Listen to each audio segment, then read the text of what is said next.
Hey! Hey! I didn't forget about you, Calgary Hitmen.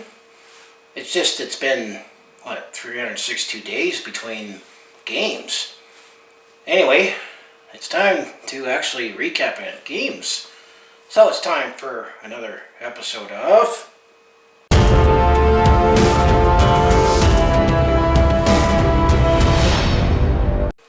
Hi there, it's Brett Hornby here, and welcome back to my YouTube channel, and welcome back as we're in Season 3. This is Episode 2 of my Calgary Hitmen in 6. As we finally got some games to actually talk about and recap for the 2020-21 WHL Special COVID Edition, All Alberta Edition game recaps for the Calgary Hitmen, as we've been waiting for when announcements are going to be made, and the Alberta Central Division, just the Alberta teams started playing first, but then the Calgary Hitmen actually had to wait another week before they started playing. So this is going to be a 24-game WHL season, and the schedule seems to be come in parts, so at least we know the first 6 games now they're in the books. But when I do my looking ahead, we only know the next 5 games, so we don't know when the next episode is going to be. As what I started doing, if you watch my Calgary Flames game recaps, and what I tend to do going forward is I'm going to put timestamps in the description if you want to jump to any particular game or segment. So let's pull up my notes and let's take a look at how things went for the Calgary Hitmen, their first 6 games in the 2020-21 WHL season. And keep in mind that the Calgary Hitmen home away from home is at the Seven Chiefs Sportsplex at Tsuut'ina Nation, because already the Calgary Flames are occupying it, and then with the Stockton Heat moving shop here from Stockton in the American Hockey League to play in the temporarily Canadian division in the American Hockey League, the Calgary Hitmen got pushed out. But they've had a relationship with the Tsuut'ina Nation and actually play games in the Seven Chiefs Sportsplex. So let's, before I quickly jump to Game 1, the Calgary Hitmen actually announced their leadership group before the start of the season, that the captain for this season is Josh Prokop, and then assistant captains is Riley Stotts, Jackson Vandeleest, Cale Zimmerman, and Luke Prokop. So the Prokop brothers are part of the leadership group when it comes to the Calgary Hitmen. So Game 1, finally, Calgary Hitmen actually played some hockey. As Game 1, this happened on Friday, March the 5th. The Calgary Hitmen, and this is going to be the case for the WHL season league-wide, is that it's all going to be weekend sets with one team. Well, the first team that the Calgary Hitmen draw was the Red Deer Rebels. So on Friday, March the 5th, it was Calgary Hitmen at home at the Seven Chiefs Sportsplex. That was a 7 p.m. puck drop. And as I kind of did the, Andrew Younghusband, hey thing at the start of the video, this was the first game for the Calgary Hitmen in 362 days. So we almost gone a full calendar year since the Calgary Hitmen last played a game. So I'm going to say the first period, both teams played physical, as there were a lot of penalties in this game. I mean, maybe it's just some rust, but it's been a while since hockey's played, but keep in mind the Red Deer Rebels actually played the week before, as it's been a whole calendar year between games, especially for the Calgary Hitmen. Now, after getting that note out of the way, the first goal of the game and the season for the Calgary Hitmen actually went by Sean Teshie at the 14.5 minute mark to make it a 1-0 game for the Calgary Hitmen. At that point, shortly after the goal, the first flight of the season got some fights, as it was Conrad Mitchell for Calgary and Joel Sexsmith for Red Deer, who fought just before the 15.5 minute mark, so a minute after the goal by Sean Teshie. We had our first fight of the season, so we might as well get all the goodies out of the way right away once one happens. Calgary led 1-0 after the first period. Second period, the Calgary Hitmen did pull ahead both on the play, aided it with another goal. As I say, second period, Calgary Hitmen did pull more ahead, both in play and, as they say, outplay the Red Deer Rebels. As this time, it was Tyson Galloway who scores just past the 4 minute mark for the Calgary Hitmen to make it a 2-0 game At that point, also there was a lot less penalties in the first period, but still had some scrums at point. With the two Alberta rivals knowing that they're going to play each other in Red Deer the next night. Calgary maintained a 2-0 lead after the second period. Going into the third period, there actually was no scoring report and not much of anything else to report.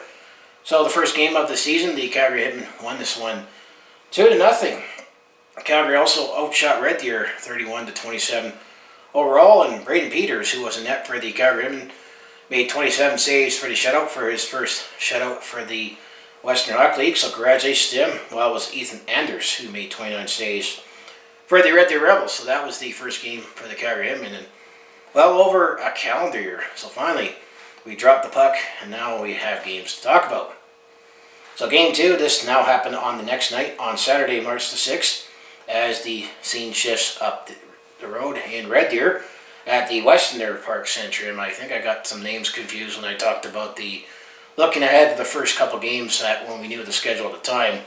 The NMAX Centrium is where the Red Deer or the Lethbridge Hurricanes play, but this game was at the Western Park Centrium, 6 p.m. puck drop. Both teams back out with a back-to-back home-and-home series, which that's going to be the theme for all teams in the Western Hockey League, all the interdivisional play weekend sets. The first period, Red Deer had a strong start by outplaying the Red Deer Rebels, so the Red Deer Rebels definitely responded after being shut out in the first game. No scoring to report in the first period, however, Red Deer actually outshot Calgary 15-5 in the first period. There were some fights to report just late in the first period, just before the 17-minute mark. It was Jackson Vandelis for Calgary and Chris Douglas for Red Deer who had a fought. And then just past the 18-minute mark, there was another fight, as it was Owen Heflerman for Calgary and Jaden Gruby for Red Deer also fought. So no scoring to report, but 2 fights late in the first period. Second period, after being outplayed in the first period, Calgary Hitmen had the edge in play for the second period, so Calgary definitely had a much better second period. They also had plenty of power play time as Red Deer took 3 straight penalties in the second period. First goal of the game actually went to Calgary, as it was Tristan Zandy who got his first pass past the 7-minute mark to make it a 1-0 game for the Calgary Hitmen. Calgary got a second goal as Son Tessier, so his second goal of the season, just past the 16-minute mark to make it 2-0 for Calgary. However, just before the intermission, the Calgary Hitmen took a couple of late penalties, and maybe that's what Red Deer needed. Because with 2 seconds left, literally just 2 seconds left in the second period, it was Chris Douglas on the power play who scores his third of the season. Keep in mind that Red Deer played the weekend before to give Red Deer on the board, and Calgary led 2-1 after the second period. So I always call those late goals in the final minute the dagger. So Calgary led 2-1 after the second period. Third period, Calgary Hitmen took 3 penalties, but were able to kill them off. And we'll say that's going to definitely be the theme later in the episode, that I think Calgary might have some work to do on the penalty kill. Both sides played evenly in this one, and the game remained 2-1 for Calgary going into the final few minutes of the third period.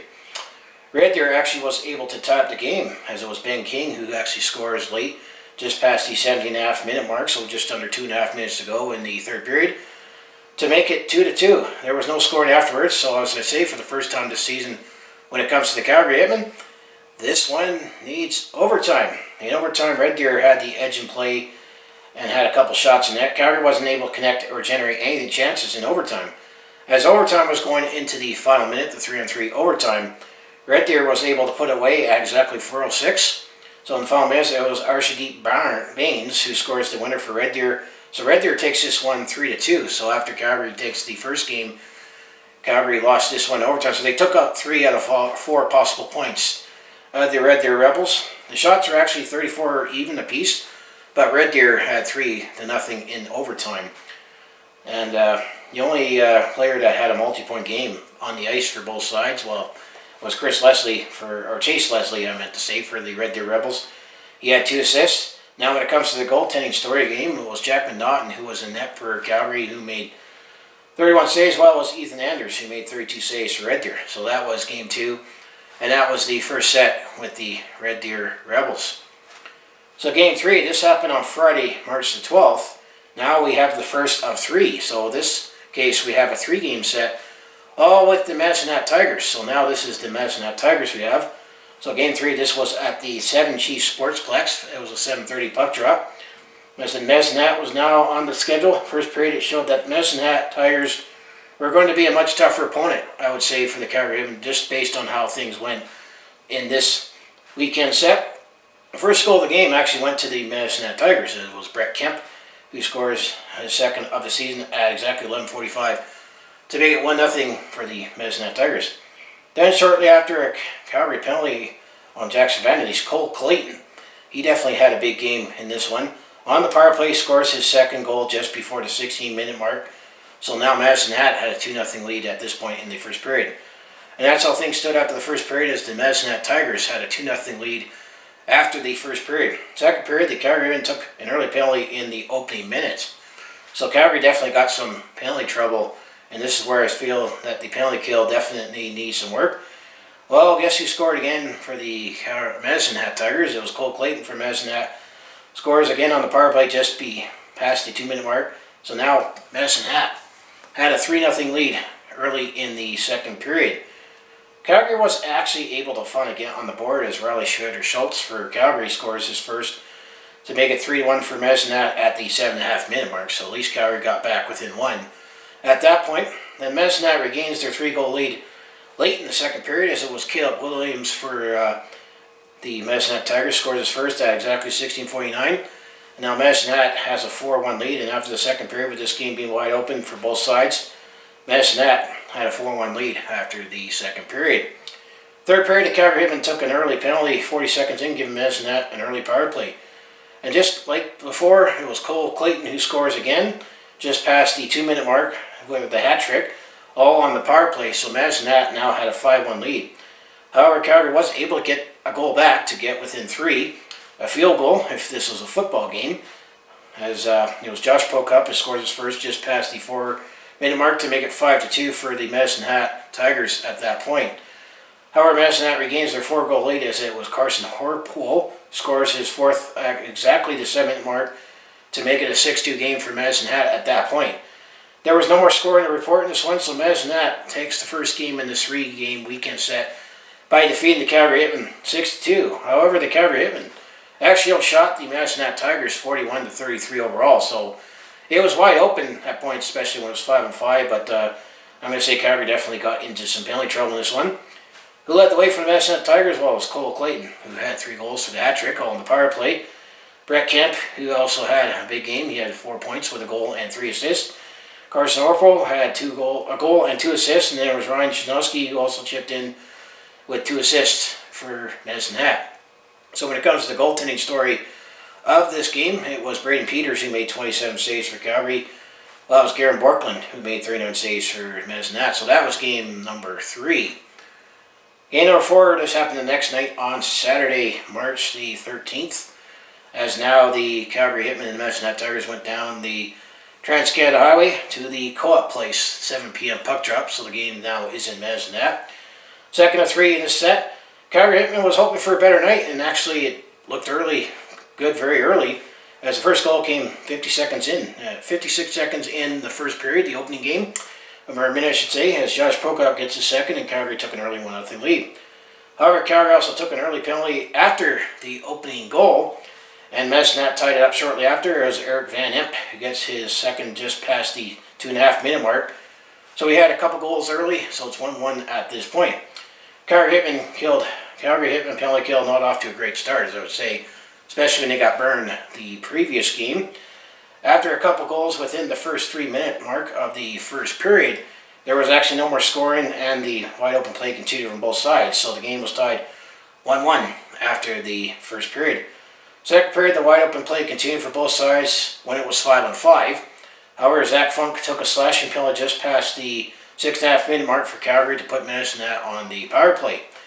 On that power play, it was Nick McCary who scores for Medicine Hat, his second of the season at exactly 7:48, and Medicine Hat now had a 2-1 lead at that point. Then the following minute of the second period, the Calgary Hitmen took a late penalty, as it was Tristan Zandy who got in trouble for a slash in the following minute. Then it was on that power play, it was Cole Clayton, who definitely had a big weekend, got his 4th goal all on the power play, scored his 5th of the season, well 4 of them in the last 2 games. At exactly 9:23, so imagine that. Now had a 3-1 lead after the second period. Third period, the Calgary Hitmen was going to seeking to get back in the game. However, Medicine took a slashing penalty by Duke Krebs just past the 5.5-minute mark. Although it's not officially the power play because the Calgary goal came late just after when he was about to come on the ice. Calgary was able to get within one as it was Zach Funk who scores his first just past the 7.5-minute mark to make it a 3-2 game for Medicine at that point in the third period. After that goal, the Calgary Hitmen kept pressing, seeking the tying goal. However, just as the Calgary Hitmen pulled the goalie for the extra attacker on the ice, it was Nick McCary who scores the second of the game in the empty net to make it a 4-2 game for that point, and Medicine now it took this game 4-2 on the strength of a power play again. Actually, just like all the other games, the Calgary Hitmen actually outshot the Calgary Hitmen 36-33 overall. Medicine was led by Eric Van Imp, who had that 1 goal and 2 assists. Nick McCary had the 2 goals, including the one he put in the empty net. And then Drew Cabs and Ryan Chalowski each chipped in with 2 assists each for the Medicine Tigers. So now when it comes to the goaltending story of the game, Jack Monotton was in net for Calgary, made 29 saves. Well, it was Beckett Langkow who made 34 saves for Medicine. So that was game number 4. So Medicine's already taken 2 out of 3 in this weekend set. So Game 5, this happened on Sunday, March the 14th, as the Medicine Tigers and the Calgary Hitmen packed up and went back west on the number 1 to come back home to the Seven Chiefs Sportsplex at a 7 p.m. puck drop. Back in Calgary to wrap up this weekend set. And just like the previous 2 games, this game was wide open, and Medicine had a great day on the power play. So I'm going to say the Medicine Tigers definitely figuring out the Calgary Hitmen power play early this season. First goal of the game came just past the 9-minute mark as Ryan Chalowski scores his third on the power play to give Medicine a 1-0 lead at that point. However, Calgary was able to strike back just over 2.5 minutes later as Cale Zimmerman scores his first just past the 11.5-minute mark to make it a 1-1 game at that point in the first period. Then just past the 13.5-minute mark as Riley Fraser-Schultz scores his second, and now Calgary had a 2-1 lead. So Calgary responded after the Medicine goal.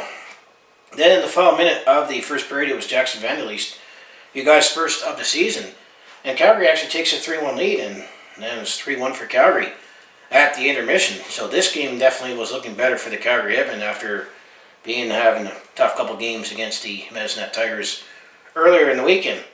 Just before the Jackson Van Der Leest goal, he was fresh out of the penalty box as he was involved in a scrum with Duke Krebs and Rhett Parsons of Medicine just past the 17.5-minute mark. So I guess he had time to freshen up in the penalty box and to score that late goal to give Calgary a 3-1 lead. Second period, Medicine was able to get within 1 as it was Nick McCary scores his 4th on the power play just past the 6-minute mark, and now it was a 3-2 game for the Calgary Hitmen at that point in the second period. However, Calgary was able to regain their 2-goal lead as it was Blake Allen who scores his first just past the 11.5-minute mark to make it 4-2 for Calgary, and that's how things stood after the second period, with Calgary leading 4-2 and looking better against Medicine for the most part for this game. Then the third period, Medicine strikes again to get within 1 as Oseas Weisblatt who scores his second just past the 4-minute mark to make it a 4-3 game for Calgary at that point. With the game remaining 4-3 for most of the third period, the game remained precarious for both sides as either Calgary was trying to maintain the lead or Medicine was looking to tie it up. Headed into the final 2 minutes, Calgary was able to get a goal by Jackson Van Der Leest just past the 18.5-minute mark to make it 5-3. He's hoping to get some late insurance with a minute and a half to go in the third period, 5-3 Calgary. After that goal, Medicine pulled their goalie for the extra attacker. Actually got a goal at exactly 19:06. Then the final minute, it was Brett Kemp who scores his third of the season to make it 5-4 for Calgary at that point. With Medicine keep pressing, Calgary was able to hang on and win this one a very well one to salvage something in this weekend with a 5-4 win.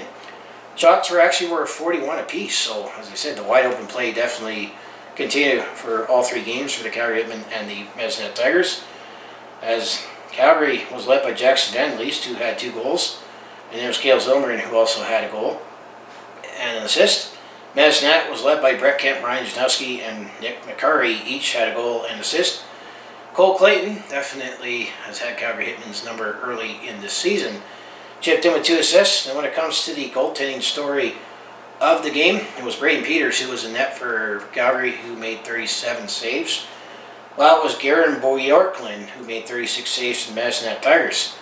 So that was Game 5. So Medicine took 2 out of 3 against the Calgary Hitmen on that weekend set. So Game 6 for the last game that I'll recap in this episode. This happened on Friday, March the 19th, as the Calgary Hitmen were starting on the road against the Lethbridge Hurricanes, or I always like to throw in the former Calgary Wranglers. This was at the NMAX Center for 7 p.m. puck drop, and just like with the Medicine Tigers, the Calgary Hitmen have a 3-game weekend set with the Lethbridge Hurricanes. First period, both sides looked good and had a good start and felt each other out. For this being the first meeting of the season, knowing that they're going to face a lot of each other this weekend. Of course, we're trying to compress the travel and try to limit it for COVID reasons. Lethbridge does score first, as it was Justin Hall who gets his 5th just past the 13.5 minute mark, and Lethbridge takes a 1-0 lead.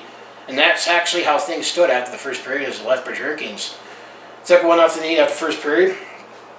And early in the second period, Lethbridge takes a penalty by Trevor Thurston, and actually Lethbridge on that power play, or that penalty, actually scores a shorthanded goal. As I meant to say, it was Dino Kembitz who gets his first shorthanded just past the 3.5 minute mark. So now I meant to say Lethbridge.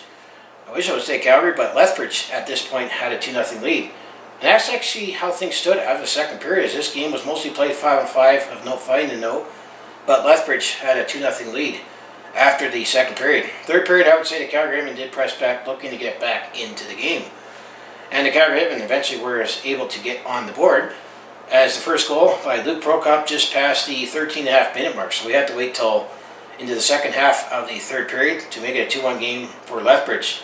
With this game staying 2-1 going into the final few minutes, the Calgary Hitmen pulled the goalie for the extra attacker and kept on pressing. However, it was eventually got snuffed out, as it was Chase Wheatcroft for Lethbridge puts it away with the empty netter at exactly 19:39, so with 21 seconds to go in the third period in the game, to make it 3-1. So Lethbridge takes this one 3-1 to kick off this weekend set. So the rally that the Calgary Hitmen showed didn't pan out to at least get in and maybe force overtime. So Lethbridge wins this one 3-1, and it was a fairly vanilla game. There was nothing extraordinary that stood out that I found in any summaries.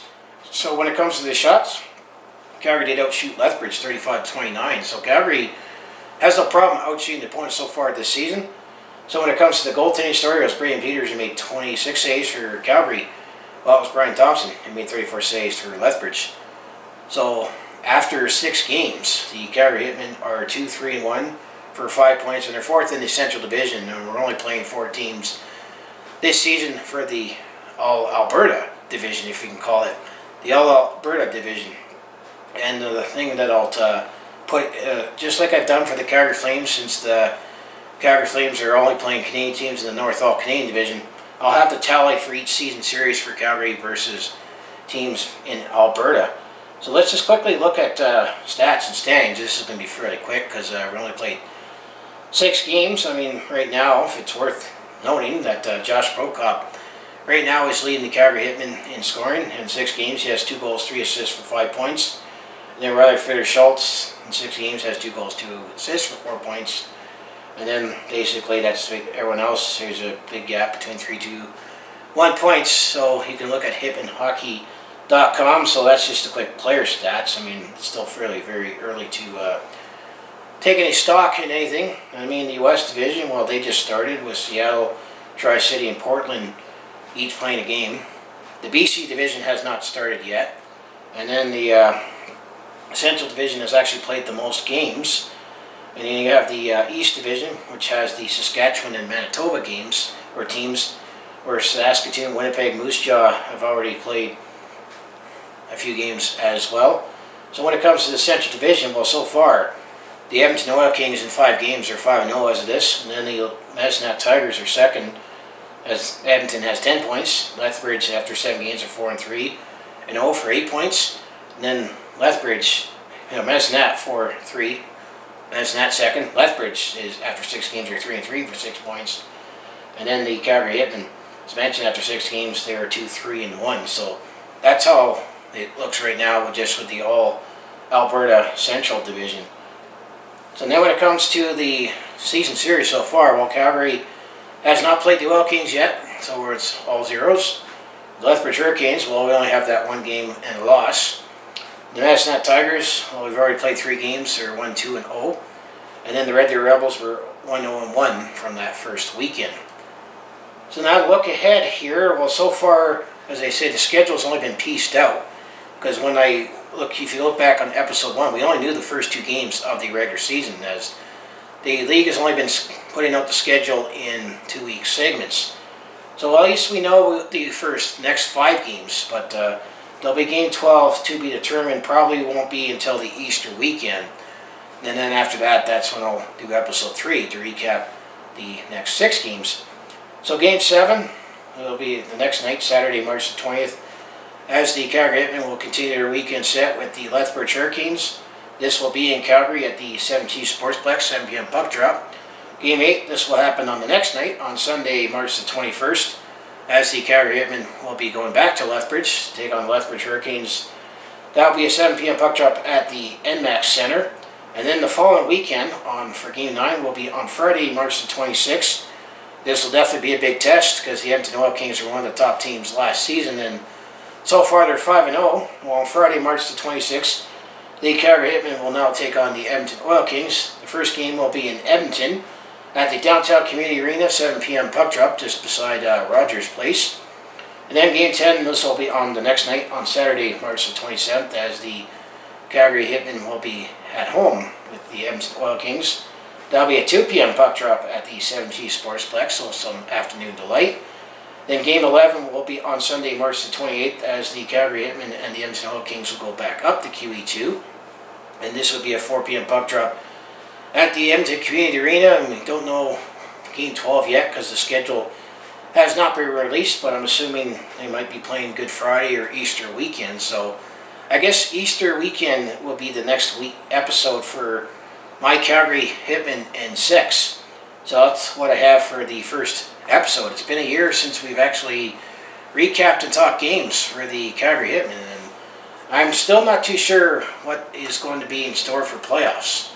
I'm almost have a feeling that each division is only going to play a 24-game schedule. And I think when it comes to junior hockey and with what's everything going on right now, I think it's just more important just for junior players to get games in. Because I think the Ontario Hockey League is still figuring things out. I don't think they've played any games yet. And then the Quebec Major Junior Hockey League has been on and off, and there hasn't been any announcements for any Memorial Cup or playoffs. But I think at this stage, we're only going to have 5 episodes when it comes to my Calgary Hitmen in 6. Because it's only going to be a 24-game schedule, and I decided to do it in 6-game segments this season. I know I have a special intro for 4-game segments, but when the schedule's coming out in pieces, that's what I have to work with. So that's all I have for my Calgary Hitmen in 6 for the episode 2, looking back how the first 6 games went for the 2020-21 WHL season. So as I say, if you want to follow along with this Calgary sports fans journey, Home of Flames Hitmen, Roughnecks, and Stampeders, just make sure you subscribe. I mostly do talk Calgary sports on my YouTube channel, like stories and game recaps like this, for example. But I also do have a variety of non-sports content, like personal vlogs, attempt to comedy, and I also do share my experiences today I'm on the road or at a sporting event. So if that all sounds like it'd be interesting to watch, do follow along with this Calgary sports fans journey. You know what you do, just to make sure you subscribe. I also have my other social media links down in the description below for other ways you can follow me. So I'm going to say, let's go Hitmen. It's great that we're slowly getting games again. Hockey. Calgary Flames have been well on their way in the National Hockey League. They've just surpassed the halfway point. I guess once we get the next episode in for the Calgary Hitmen, that will be the halfway point for the WHL season, because they're only committed to play 24 games this season, as long as it's safe as possible. I mean, there hasn't been any fans allowed in attendance, but I know that there's that WHL network that I touched upon in the previous episode if you want to watch some junior hockey. So I'm going to say, let's go Hitmen, and I'll see you in the next video.